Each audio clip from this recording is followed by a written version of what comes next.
de ônibus. Lá vocês podem ver lá na frente, ó, o motorista do ônibus à frente abriu para o passageiro descer. Aí, ó, cadê os radares que a Megatrans prometeu? Esse aqui é um móvel da linha 5550. Vocês estão vendo aí, ó, diversos carros invadindo a pista exclusiva de ônibus. Olha, o cara entrou por essa alça aqui, veio da sentido Bandeirantes ali, cruzou aqui na contramão e agora está tentando fazer uma conversão errada ali, ó, na pista exclusiva, tentando entrar aqui em frente ao aeroporto da Pampulha, ó, pra vocês verem. Ali, ó, o vídeo aqui, ó. Ele tá tendo, olha o que ele vai fazer ali agora. Na pista exclusiva do móvel aqui da Avenida Antônio Carlos. Vários veículos têm vindo aqui a invadir a pista exclusiva de ônibus aqui da Avenida Pedro I com a Avenida Antônio Carlos. Boa tarde. O desrespeito às leis só deixa o nosso trânsito em BH pior ainda. Vocês viram as imagens que o Guilherme Diego nos mandou pelo WhatsApp. Você tem um flagrante, envie também, 8814-1360, código 31. Olha, Guilherme, nós ligamos para a BH Trans, que informou que a faixa na Avenida Pedro II, que é essa aí, e a da Avenida Antônio Carlos, do outro flagrante, são exclusivas mesmo para ônibus, ou seja, a circulação de veículos é proibida, mas nestes trechos ainda não há o detetor de invasão da faixa exclusiva. BH Trans está devendo. A fiscalização, por enquanto, é de responsabilidade da PM. Quem for flagrado leva a multa de R$ 53,20 e perde 3 pontos na carteira. E ó, tem alerta de baixa umidade do ar em Belo Horizonte. A Defesa Civil avisa que o ar vai ficar mais seco ainda nos próximos dias. Até domingo o índice pode chegar a 20%, principalmente no período da tarde.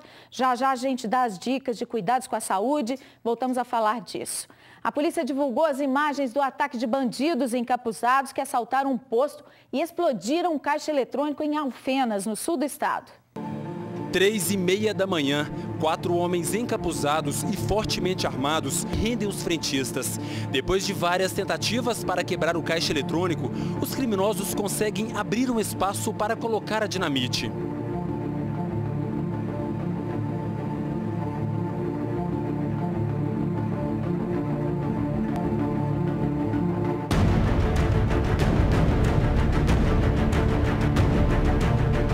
Os bandidos recolhem as gavetas com dinheiro e levam para o carro. Poucos minutos depois, a polícia chega. A polícia tem feito esse patrulhamento das mediações de caixas eletrônicos, né, no período, durante a madrugada, inclusive, né, para evitar esse tipo de crime.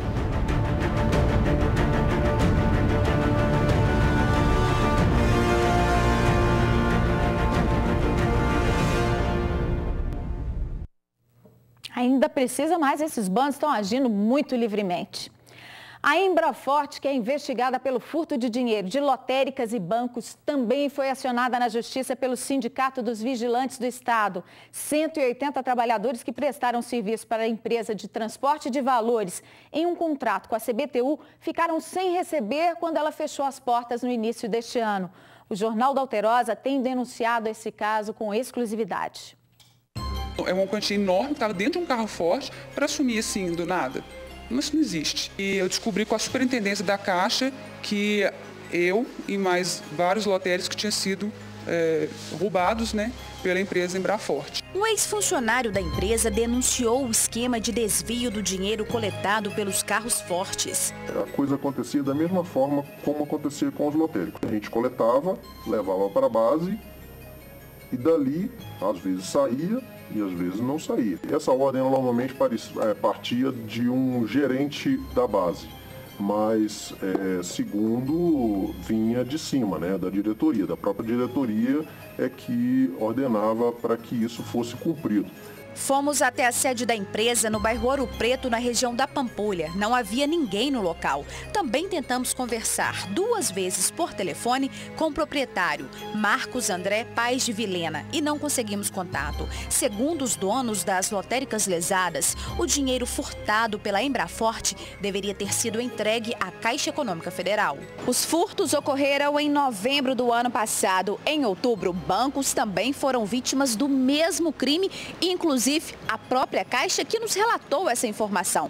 A instituição alega que enviou um comunicado aos donos de lotéricas para que eles suspendessem o serviço da transportadora de valores, já que havia rescindido todos os contratos com a empresa. Mas, de acordo com este lotérico, a Caixa só enviou o aviso no dia 22 de novembro, quando ele já havia sido furtado pela Embraforte. E no documento não constava o motivo da suspensão do contrato. Até então, a Caixa sempre nos diz como parceira. E, de repente, a nossa parceira, se tinha acontecido alguma coisa com ela, eu tenho a convicção de que ela deveria ter nos informado antes, conforme você está me informando, outubro. Então, em novembro, nós não teríamos sido lesados se tivéssemos essa informação. Na sexta-feira da semana passada, pedimos entrevista a um responsável da Caixa. Na troca de e-mails, a própria assessoria do banco trata o caso como um angu com caroço. A resposta ao pedido de entrevista até hoje não foi dada. Quando a Embraforte fechou as portas no início deste ano, muitos funcionários ficaram sem receber os direitos trabalhistas. O Sindicato dos Vigilantes do Estado entrou com uma ação coletiva na Justiça, representando 180 trabalhadores que prestaram serviço para a empresa CBTU, Companhia Brasileira de Trens Urbanos, em 2008. Porque eles acabaram dando cano nos trabalhadores, né? Não pagaram, não fizeram pagamento, não faziam o pagamento do ticket, da cesta básica, férias, 13º. Então a gente reclamou tudo isso hoje. O presidente do sindicato acrescenta que alertou a CBTU sobre os riscos de contratar a Embraforte. Que essa empresa era uma empresa complicada, porque a gente tinha várias denúncias na Polícia Federal, várias denúncias no Ministério do Trabalho, Ministério Público. Pois é, várias ações na Justiça, Polícia Civil e Federal investigando esse caso que a gente vai continuar denunciando aqui no Jornal da Alterosa. Foi condenado a 29 anos de prisão em regime fechado o homem que ficou conhecido como maníaco do Dona Clara, em BH. Marcel Barbosa dos Santos foi julgado pelo estupro de 11 jovens em outubro do ano passado. 2 delas menores de 14 anos. O homem agia principalmente perto de uma escola particular e de uma outra municipal, circulando de moto. Ele abordava as vítimas, as segurava pelo braço e passava a mão nas partes íntimas das moças. A Justiça verificou que este homem tinha conhecimento parcial dos atos, já que sofre de um transtorno do impulso atestado em laudo de sanidade mental. Da decisão ainda vai caber recurso. Os bombeiros acreditam que vão demorar até sexta-feira para apagar um incêndio num galpão de papéis em Contagem. A estrutura cedeu e dificulta o acesso a novos focos.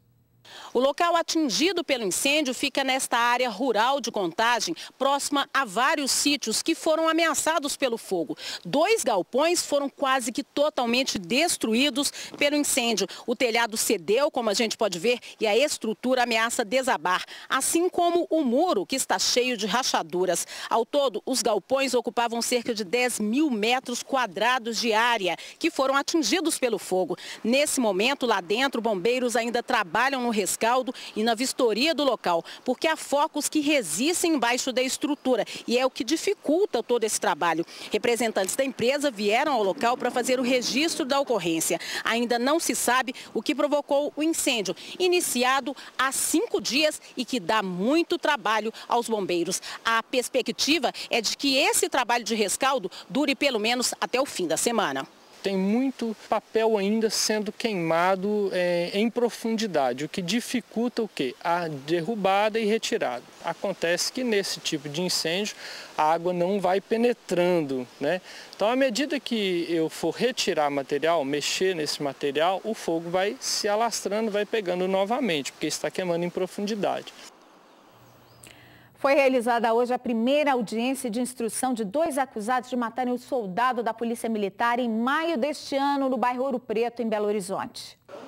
Na porta da 9ª Vara Criminal do Fórum Lafayette, familiares da vítima aguardavam o início da audiência. Eu acho que meu filho veio para poder dar uma sacudida no nosso governo aí e ver se a gente consegue mudar o nosso Código Penal, mudar as nossas leis. A verdade é muito grande, inclusive eu estive muito doente, agora que estou conseguindo, né? tomar o rumo da minha vida, tentar tomar, porque depois que você enterra um filho é muito difícil falar que você vai continuar vivendo.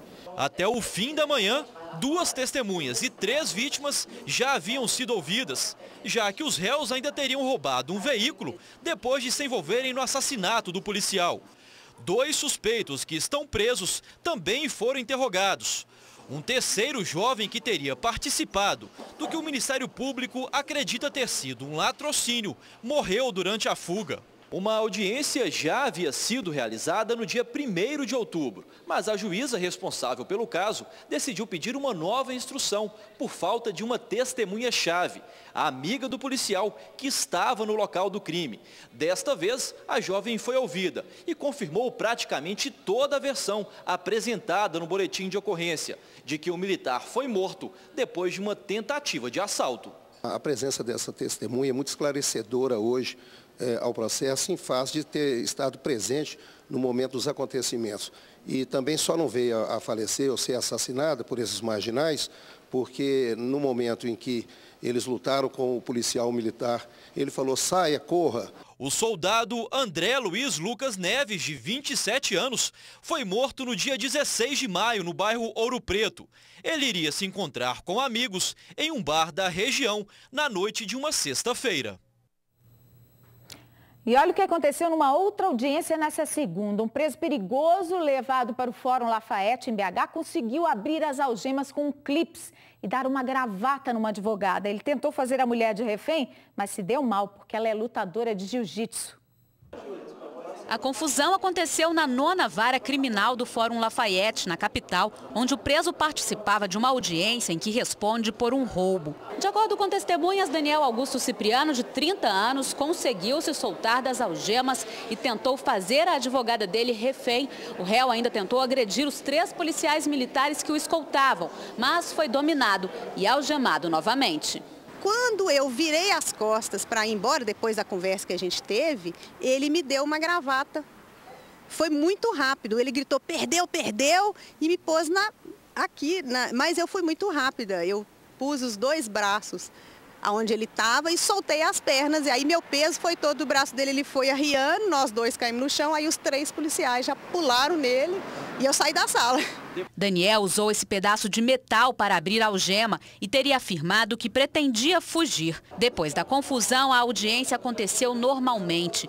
Considerado perigoso, Daniel Cipriano já é condenado a mais de 80 anos de prisão por roubos e homicídio.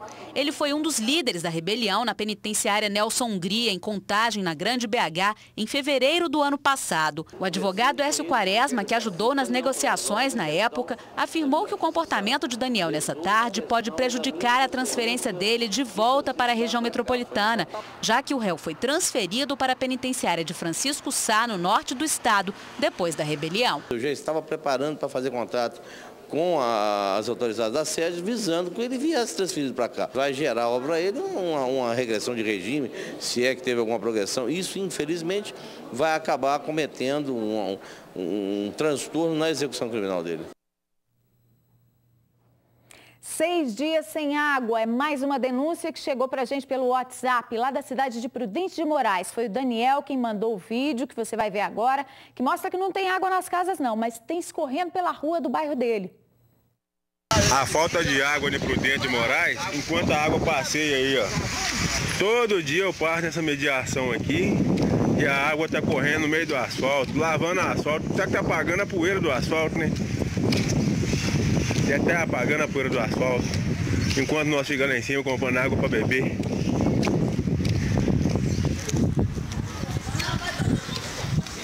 Não pode esse desperdício não, esse tempo de estiagem prolongada tem que racionar. Você já ouviu falar em lavagem de carro a seco? É uma alternativa para economizar água que, como a gente tem visto, está virando mesmo artigo de luxo. Outras dicas também podem reduzir o consumo para enfrentar essa que é uma das maiores secas da história. Na hora de lavar a louça, Lúcia separa as vasilhas e sempre abre pouco a torneira.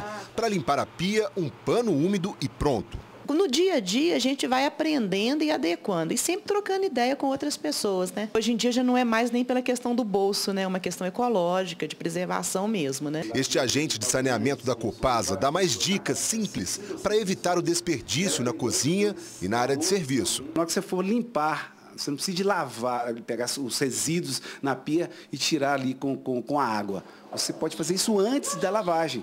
Né? Aí você pega esses resíduos e não joga na pia, joga no lixo. E no chão aqui, procurar um balde com um pano úmido, você vem e dá a sua limpeza tranquilamente, no fogão e no chão da cozinha. Da cozinha direto para um ambiente que é considerado o vilão para que haja desperdício de água, é o banheiro. Para se ter uma ideia, ele é responsável por 70% do consumo de água de uma residência.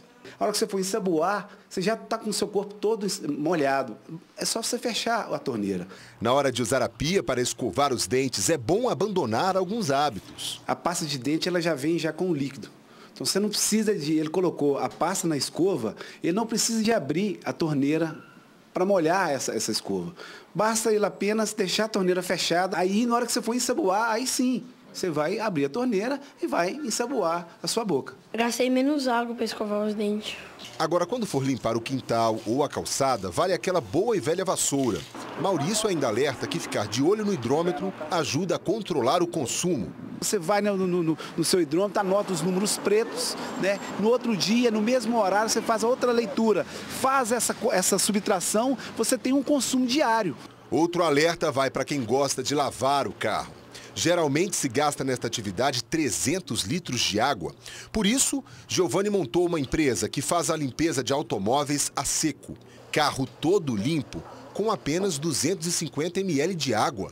O produto, como ele tem o teflon e a cera de carnaúba, na hora que você joga o pulverizador, ele envolve numa célula. Você vem com um pano que é uma tramagem diferente, ele vem retirando sem arranhar e depois você vem com um pano lustrando. O pessoal vê a lavagem e conscientizado que merece fazer essa economia, né?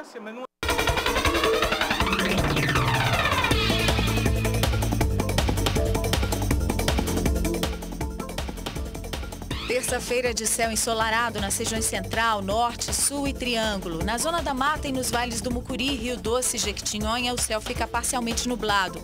Na capital, há um ligeiro aumento da nebulosidade durante o dia e a máxima pode chegar aos 25 graus. Em Ipatinga, 26.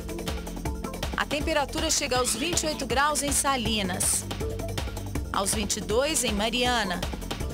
E em Uberaba, os termômetros atingem 27 graus. Olha aí como é que está o tempo agora em Belo Horizonte, vista do alto da Serra do Curral. A temperatura é de 24 graus, a umidade relativa do ar está em 34%, mas como falei no começo dessa edição, a Defesa Civil alerta que a umidade vai cair ainda mais até domingo. Pode ficar entre 20% e 30%, muito abaixo do recomendável, né, para saúde. E essas recomendações, as dicas são muito importantes, a gente já falou aqui, vamos tornar a repetir: beber bastante água, comer alimentos leves, evitar frituras, não tomar banho muito quente, umedecer o ar do quarto na hora de dormir e não fazer atividades físicas ao ar livre no sol entre 10 da manhã e 5 da tarde. O período mais crítico é de 2 às 4, mas durante toda a tarde é bom evitar, né? O ar fica bem mais seco nesse período. Outro alerta é quanto ao risco maior de incêndios e o pedido é não fazer fogueira perto de áreas de vegetação e, em hipótese nenhuma, jogar pontas de cigarro para fora de carros, né? Pode pegar no mato e aí já viu. Em caso de incêndio em mata ou floresta, avise imediatamente ao Corpo de Bombeiros pelo 193. O telefone da Defesa Civil também pode ser acionado, é o 199, ou também o da PM, que é o 190. Uma tentativa de assalto terminou em tiroteio dentro do túnel da Lagoinha, em BH, durante a noite. Um jovem de 19 anos morreu baleado por uma testemunha que viu tudo e fugiu. Um motociclista foi atingido por uma bala perdida. Foi nesta rua que aconteceu a tentativa de assalto. Segundo a polícia, 2 homens tentaram render o motorista de um carro que passava pela região. Mas os ocupantes do veículo reagiram disparando e perseguiram os ladrões.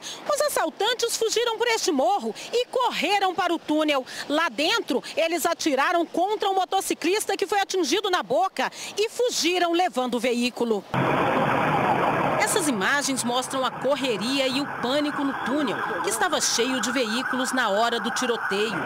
Muito tumulto. O cara no chão ali, tomou um tiro.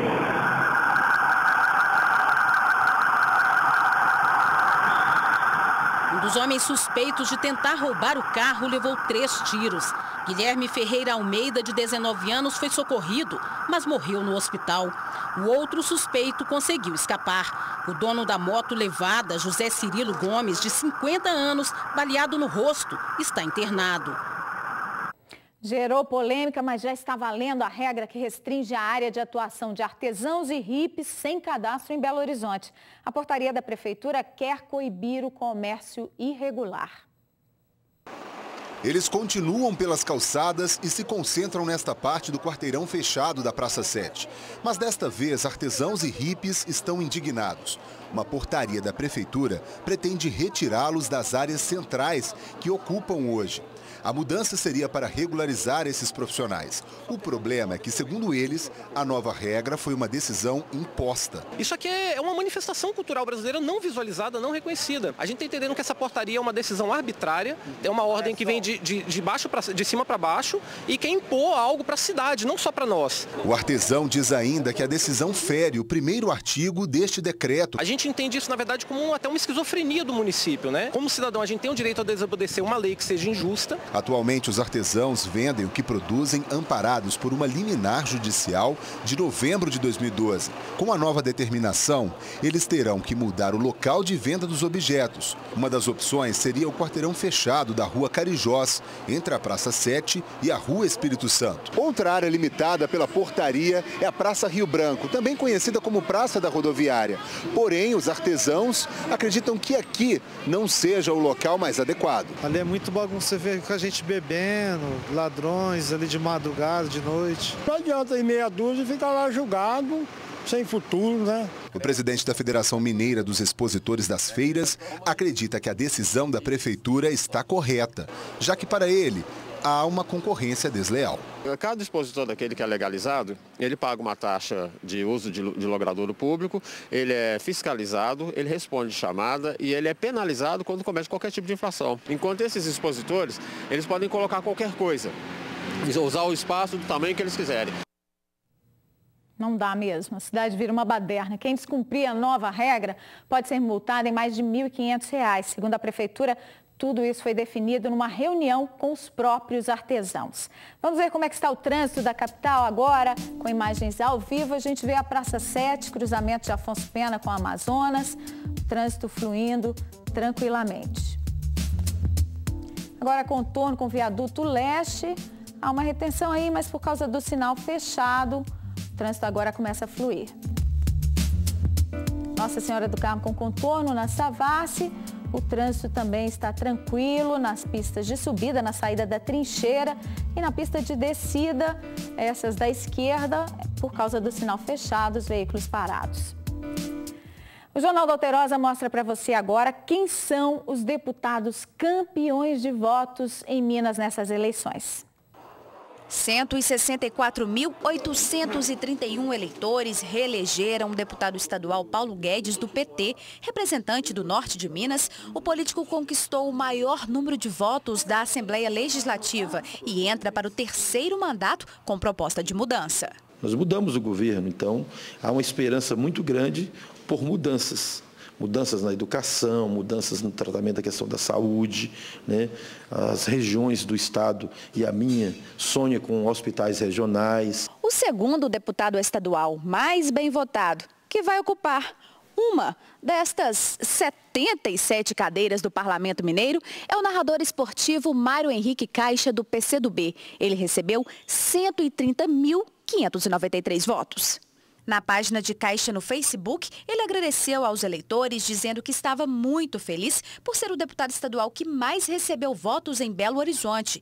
Já na Câmara Federal, representando os mineiros, um petista e um tucano tiveram as votações mais expressivas. Reginaldo Lopes, do PT, conquistou 310.226 eleitores. Assumirá o 4º mandato em Brasília. Eu acho que foi o estilo que eu desenvolvo o mandato, que é sempre tendo 2 olhares. O olhar local, que é o compromisso de trazer as políticas do governo federal a todos os municípios mineiros, e o segundo olhar, de ser um mandato temático, que a cada mandato a gente escolhe um tema. Na segunda posição ficou Rodrigo de Castro, do PSDB. Com 43 anos de idade, o deputado federal é advogado e administrador. Na primeira candidatura dele, em 2006, teve quase 300 mil votos. Nesta, foram 292.848. Gratidão pela confiança depositada no meu nome e, sobretudo, de disposição de lutar e estar bem defendendo Minas junto ao Congresso Nacional. Alô, alô, garotada, o Jornal da Alterosa quer te levar para conhecer as Tiquititas na Semana da Criança. Que tal, hein? Preste atenção na nossa promoção. Para participar é simples, cada criança tem que fazer um vídeo de no máximo 2 minutos dançando a música Remexe, esta do clipe. Mexe, mexe, mexe com as mãos, Chiquititas, mexe, mexe, mexe com os pés, Chiquititas, mexe, mexe, mexe a cabeça, dança comigo, remexe bem, Chiquititas. O vídeo pode ser enviado para o e-mail queroganhar@alterosa.com.br ou entregue pessoalmente aqui na TV Alterosa, Avenida Assis Chateaubriand, 499, na Floresta, em BH. Os 3 melhores serão selecionados para participar do programa Palco Divirta-se na próxima sexta-feira. O diretor da novela Tiquititas vai escolher o vencedor, que vai ganhar uma viagem com acompanhante para São Paulo e poder visitar o estúdio em que a novela é gravada. O regulamento está no nosso site alterosa.com.br/J1.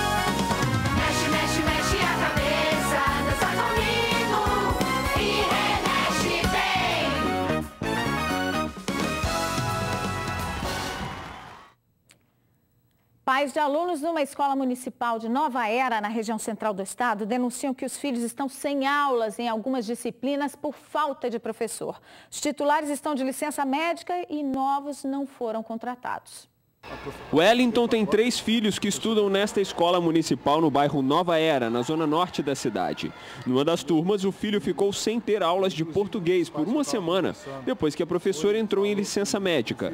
O problema desde o ano passado é a falta de professor. Crianças ficam assim, 1 mês, 2 meses, sem professor de uma ou de outra disciplina. A situação aconteceu também em outras turmas, de acordo com os pais com quem ele conversou. E a gente consegue perceber que o problema não é da direção da escola. O problema está acima da escola. A situação já foi resolvida, como explica a chefe do departamento. Todos os problemas com relação ao contrato de professores para a Escola Municipal Cecília Meirelles foram resolvidos e, no momento, nós estamos na fase de organização da reposição da carga horária e de conteúdo com relação às disciplinas que ficaram sem aula, seja por motivo de demora na contratação devido à dificuldade de encontrar professores de matemática em Juiz de Fora, seja pelo motivo das licenças que são direito do quadro do magistério. A escola é um exemplo do que acontece também em outras instituições municipais de ensino em Juiz de Fora, mas a dificuldade já está sendo resolvida, de acordo com ela.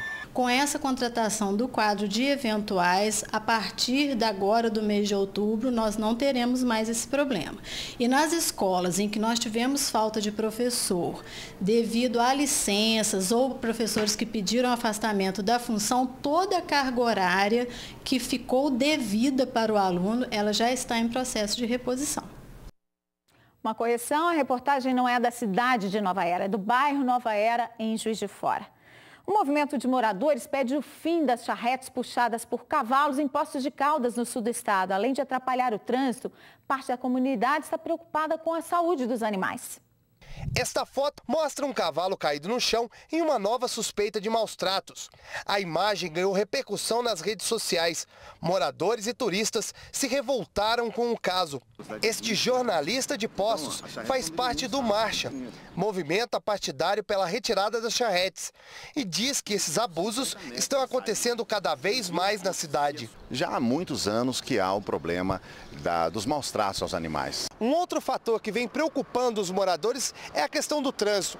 Aqui na Avenida João Pinheiro, um dos lugares onde eles trafegam, a velocidade máxima é de 60 km por hora. De acordo com o movimento, a velocidade média atingida por uma charrete é de 20 km por hora. Hoje, da forma como está o trânsito em Poços de Caldas, elas são um grande inconveniente, inclusive com a possibilidade da gente ter aí acidentes, como já aconteceram acidentes. Uma das alternativas propostas seria essa espécie de charrete motorizada. O tuk-tuk, um dos veículos mais populares em países asiáticos. Um carrinho de 3 lugares, movido por uma motocicleta. Sempre passando por aqui, o odor é muito forte, o cheiro de urina, de fezes. A gente está passando agora por uma infestação de carrapatos aqui. Então as pessoas que caminham aqui com seus cães, os cães ficam infestados de carrapatos. Vamos apresentar aos vereadores, vamos apresentar ao prefeito, sensibilizados para a criação dessa lei. A proibição das charretes em perímetro urbano em Poços de Caldas. É isso aí, fique agora com Ricardo Carlini no TV Verdade. Tem outras informações nos nossos noticiários às 6h40 da noite. Eu volto amanhã depois do Alterosa Esporte. Boa tarde para você.